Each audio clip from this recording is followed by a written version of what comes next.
پھر حضرت علی سے جو ان کا اختلاف ہے وہ بھی حضرت علی کی محبت میں ہے کہ معاویہ کے ساتھ آپ صلح کیوں کر رہے ہیں، یہ باغی ہے، یہ واجب القتل ہے، یہ ان کا سٹانس تھا، ان کو کوئی اپنی ذاتی اختلاف نہیں تھا۔ ہم جو انہیں غلط کہتے ہیں وہ اس لیے کہ امام وقت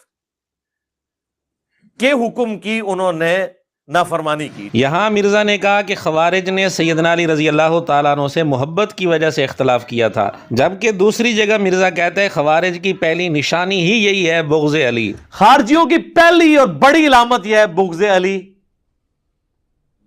اور حب فلاں فلاں فلاں فلاں، وہی فلاں جب فلاں کو ملنے کوفے آیا تو مولا علی پہ وہ والا فلاں۔ مرزے نے فلاں سے مراد لیا سیدنا معاویہ رضی اللہ تعالیٰ عنہ کو، لیکن اپنی عادت سے مجبور ہو کر بھونڈا انداز اختیار کیا۔ خیر ہم مرزے سے پوچھتے ہیں اور مرزے کے شاگردوں سے پوچھتے ہیں کہ مرزے کی پہلی بات صحیح ہے یا دوسری بات صحیح ہے؟ ایک جگہ مرزا کہتے ہیں خوارج نے سیدنا علی رضی اللہ تعالیٰ عنہ کی محبت میں آ کر سیدنا علی رضی اللہ تعالیٰ عنہ سے اختلاف کیا، یعنی حضرت معاویہ کی دشمنی میں اور سیدنا علی کی محبت میں اختلاف کیا۔ دوسری جگہ کہہ رہا ہے کہ خوارج کی پہلی نشانی یہی ہے بغض علی اور حب معاویہ۔ مرزے کے شاگرد صرف اتنا بتا دیں کہ ان میں سے کون سی بات صحیح ہے اور کون سی غلط ہے۔